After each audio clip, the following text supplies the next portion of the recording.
And welcome to another edition of Upon Further Review. Joining me right off the bat is Frank Sulkowski from WJCL Television in Savannah. We're here at Paulson Stadium. We had a chance to talk with head coach Chad Lunsford about how things are going, some of the new coaching changes, a little bit about recruiting. We also had a chance to talk with Vic Cabral. It was nice to get back in touch with him and see him for the first time. I did see him in Birmingham. I guess you probably did too. When Georgia Southern played earlier in the year against New Hampshire. We'd like to forget about the rest of that game.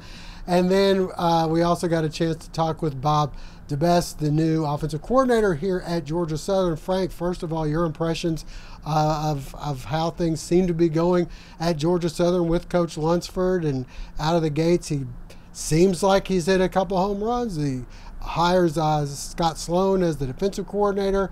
Vic Cabral comes back in the fold, a fan favorite, recruiting guy that hits the recruiting trail pretty hard, bleeds blue and white like he does, and then you go and get Debesse, who falls right into your lap after being fired at New Mexico. It's one of those things where I put it out on Twitter last week that, we're not in a bowl game. Georgia Southern's not playing in a bowl game this year, but you really can't tell with the amount of excitement that's coming out of the FOC and out of Statesboro in the past couple weeks. Chad Lunsford takes over, wins a couple games there at the end of the year, which were big because, at some point there, it looked like Georgia Southern was on pace for that 0-12. Let's be honest. It wasn't pretty. Coach Lunsford comes in, salvages a couple wins there. Of course, couldn't come up with a win against Coastal Carolina to end the season. But I tell you what, that really hasn't slowed things down into momentum. He goes right out, and like you said, a couple home runs with the coaching hires, you would think. Guy like Scott Sloan comes in as defensive coordinator. He's been unable to get here to Statesboro because he's still bowl game with Appalachian State. But Vic Cabral's already in town, has hit the road, hit the ground running, already out recruiting.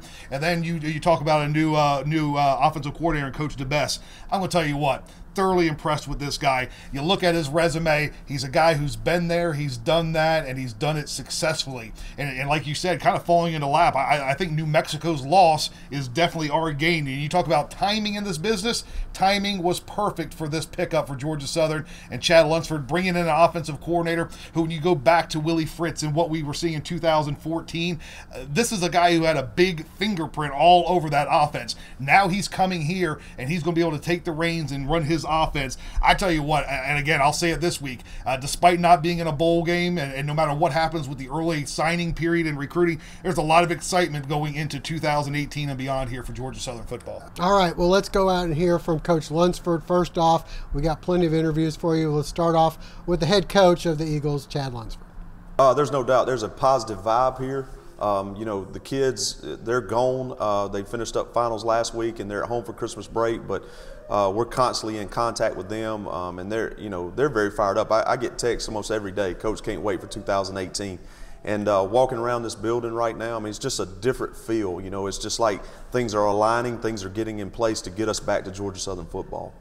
In the coaching profession, things like this happen every year, and for me, it was a first of things that I had to make tough decisions on, and that affects wives, that affects kids, that affects families, and so that weighed on me a lot, but ultimately it's about our players and it's about Georgia Southern, and we just had to make the decisions that we thought would be best for us moving forward. You've worked with a few of these guys. Some are kind of new for you. Yes, a couple of guys that we've hired recently, those are guys that I've worked with, and with Scott Sloan, Victor Cabral, and so know them an awful lot, and I know they're great fits at Georgia Southern. Another couple guys that I haven't worked with, but obviously going through an interview process and being very thorough about it, and then also reaching out, references, calling people that knew them. It was really good to be able to hear the things about these guys, and I'm very fired up about the fit here at Georgia Southern. Coach, the offensive coordinator position was one that a lot of people were waiting with bated breath. Who are they going to go with? What's the offense going to look like? It looks kind of like Coach Debesse fell in your lap a little bit. How much was he on your radar, and who were you? What kind of a person were you looking for to lead your offense? One thing is, going through this process, I thought it was very important that the strength coach hire was very important to me. I think that's one of the most important hires that we made.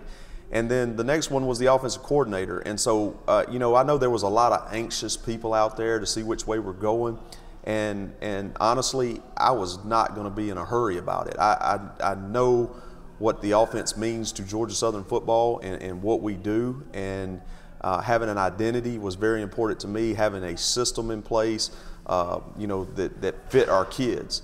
And so I took my time on that. But to answer your question, Coach Debesse was on my radar very early in this process, and I took my time with it, a couple interviews and, just making sure that it was right fit. And the great thing about Coach Debesse, when he came in and interviewed, he showed the blue-collar work ethic that I think we need here, or I know we need here, and he showed that he has a system in place that fits our kids, and it's something that's going to be very successful for us as we go into the future.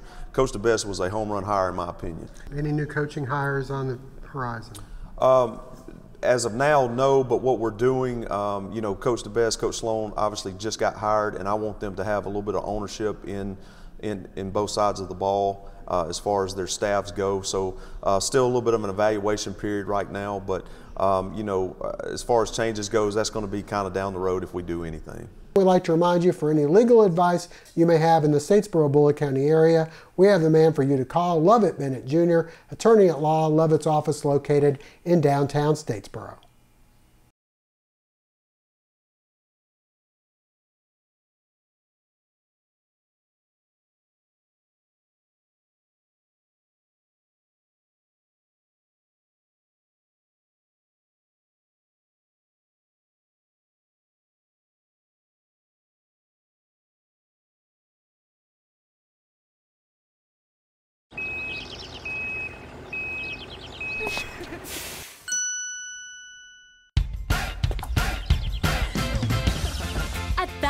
No credit refused isn't just an offer, it's a way of business and has been for over 100 years.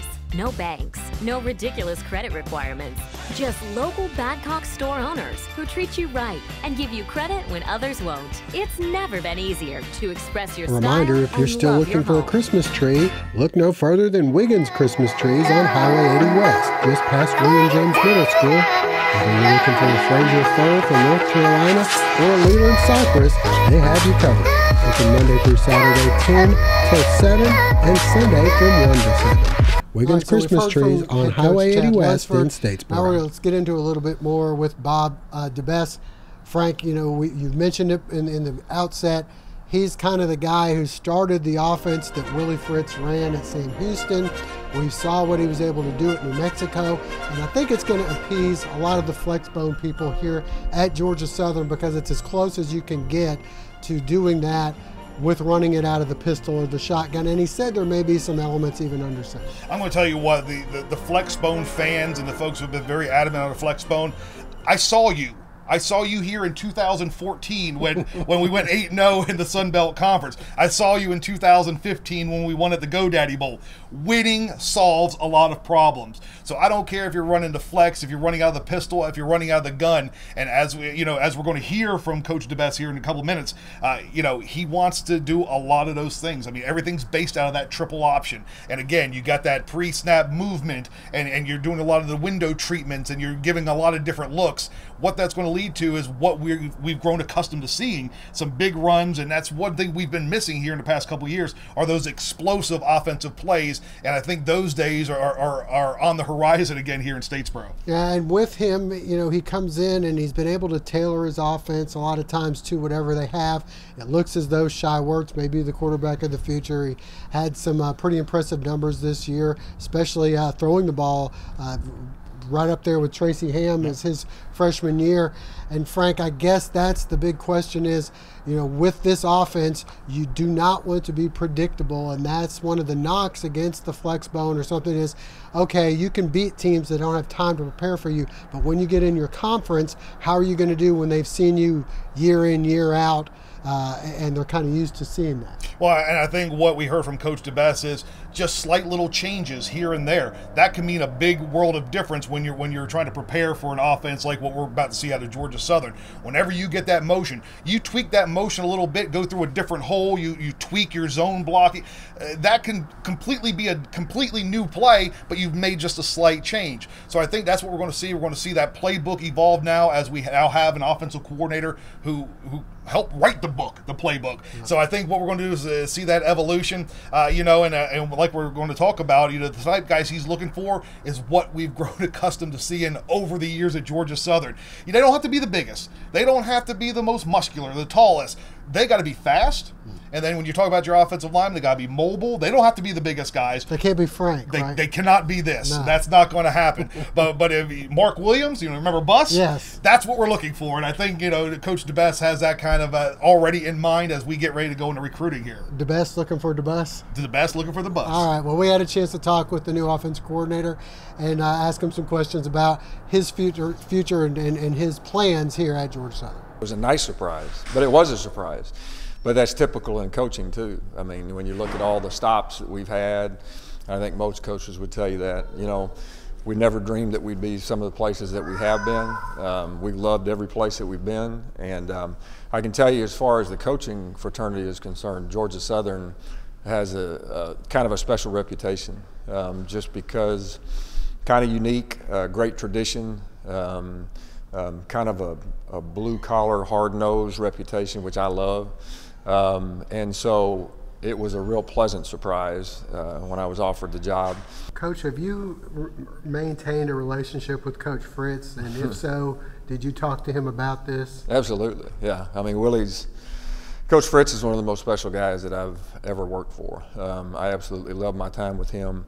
And so obviously he and Susan were both great resources for us.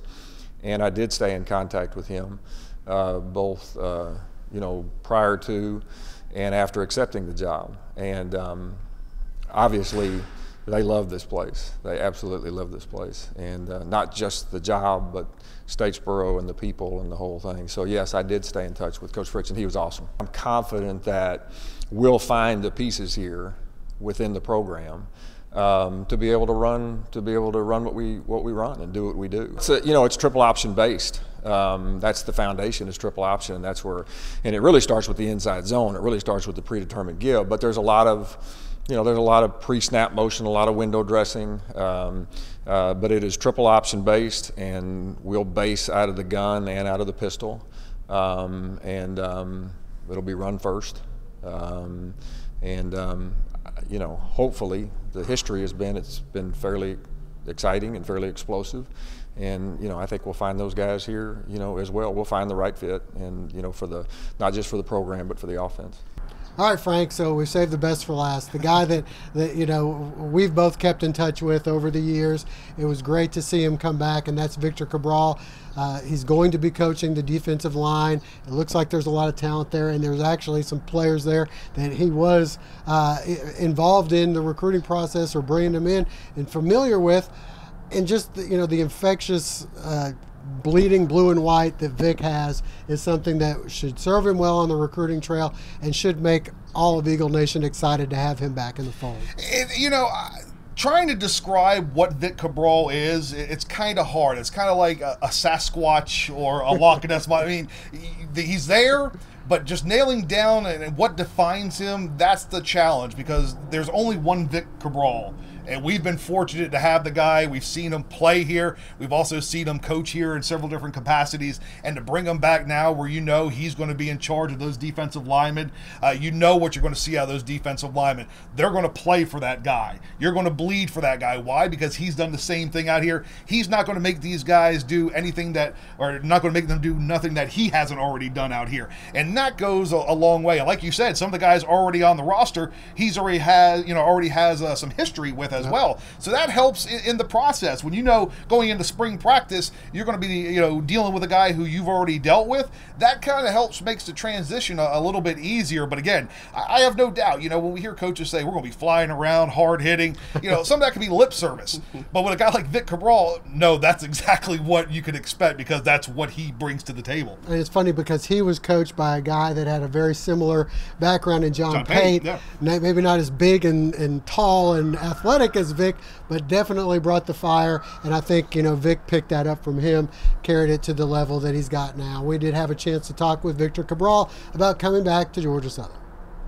Well, we were in the middle of our season over at Sanford and preparing for the playoffs and getting ready. We were in the middle of a really good season over there, and I always try to keep tabs on everything that was going down here and try to keep up with all the games and everything. And kind of how the season unfolded, didn't really know if Coach Lunsford was going to be able to have an opportunity to be the head coach here or not. And when the interim tag was dropped, it was a really huge deal. I've been friends with him for a long, long time, and goes back, maybe when I was a player, when I was actually helping with the video side of things. And so I was really happy for him and his family, and also Eagle Nation, and for him to give me a call and offer me the opportunity to come back here really has been a dream come true. So fired up to be back. What's Georgia Southern mean to you? It's really blessed me with so many different things, and it's funny, you check back on old YouTube videos and you watch the old games, and a couple weeks ago went to a wedding of TJ Rutledge, and it was just a bunch of old Georgia Southern folks, and it really means the world to me. I mean, I met my wife here. My first son was born here. Statesboro is a great community, a great town, and I really am excited to be back here. Really means the world to me, and really excited to get this thing going. Tell me about what you think Chad's going to be like as a head coach. He's been your friend for a long time. How excited are you for him, and how do you think he's going to grow into this role? I think he's a natural fit. He's high energy. He's passionate about the place, obviously. He's a great ball coach, great recruiter. He wears his emotions on his sleeve sometimes, which is good and bad, I think, as do I. But, he loves the place, and I know the players respect him tremendously.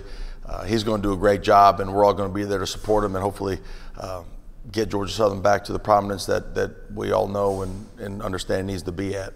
To stay ahead, a parent has to really be on the go and stop for school, stop for sports, stop for an intervention. But you don't have to stop for banking. To stay ahead with mobile online banking, bank ahead with Queensboro National Bank and Trust.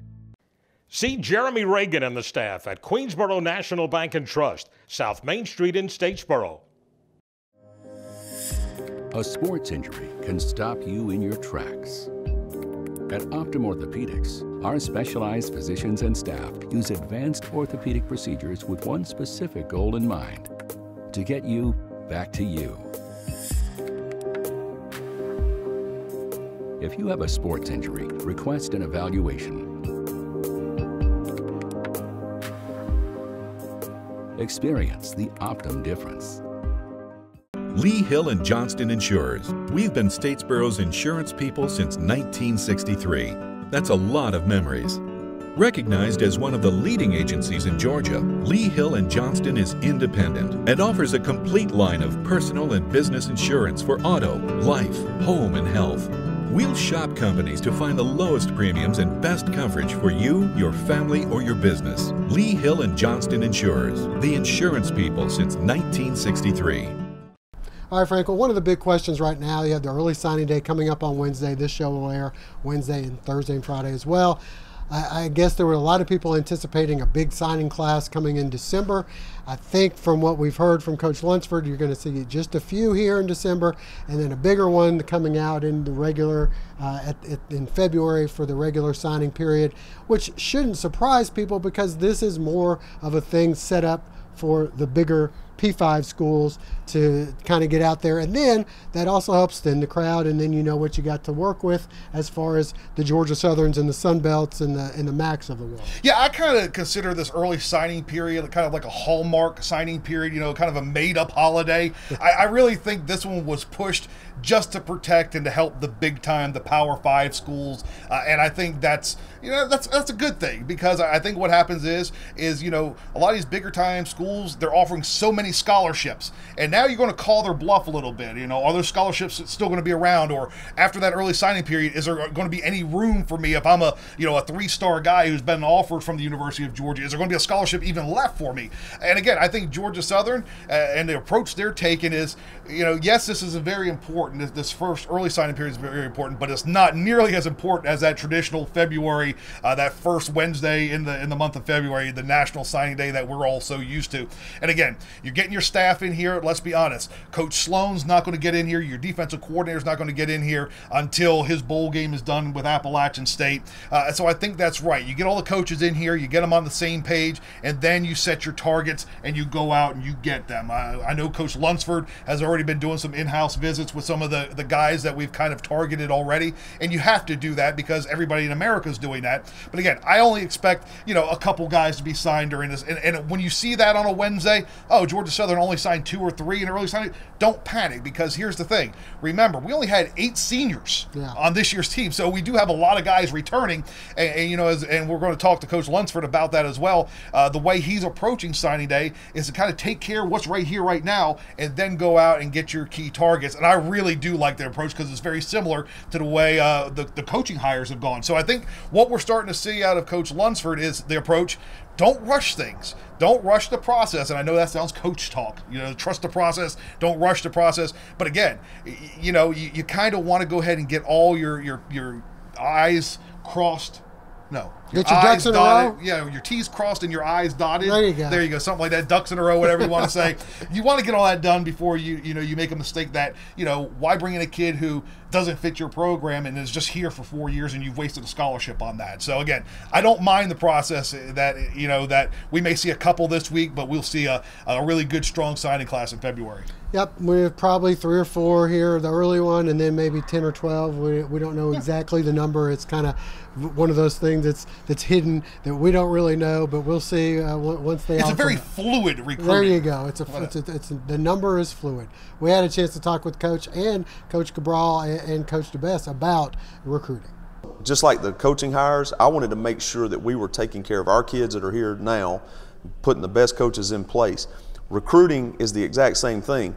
We want to make sure that we get players that, one, is going to fit our identity, fit what we do on offense and defense, but also fit our team. So it's another thing that I don't want to get into a hurry about. So, you know, it may be a small number on Wednesday that we sign. It may be a big number, but that number is going to be based off, are they the right fit for us? It'd be very easy to go out and sign, you know, 23 guys if we wanted to, but are they the right fit? So, you know, I want to take our time on that, make sure we're getting the right guys. The great thing about 2 signing periods is there's 2 signing periods. And so you get guys that fit this time, and then you go throughout the month of January, and then come February 7th, you go get some more guys that fit what we do. It's about the fit, but because we had a low senior class, a low number of seniors, that's one of those things where the number may not be as high this year, and that's why it's very important that it is a good fit for who we take. And the reason why for that, you know, I've been here through several transitions, and I've been here when we just reached and took and all that kind of stuff, and then you end up with guys that were not fits. And I don't want to make that mistake this time. I want to make sure that we're bringing the right guys in. Family Internal Medicine Associates of Statesboro, providing primary care for Statesboro area patients since 1998, providing complete physicals, complete sports physicals, Medicare wellness exams, full diabetes treatment, and education from lifestyle changes to oral medications to insulin pump therapy. In-house dermatology, in-house circulation tests and ultrasounds, in-house lab. And introducing our new nurse practitioner, Melissa Beasley, as we now accommodate same-day or next-day appointments to serve your needs. Family Internal Medicine Associates of Statesboro, where we care.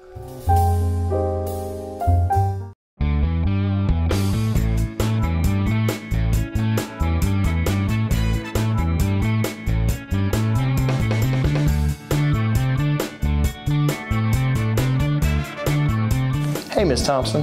Everything's fine. It's going to be no problem. I'll have you done in a few minutes. My name is Paisley Nordhoff, part owner of Complete Car Care, and I want you to come see me.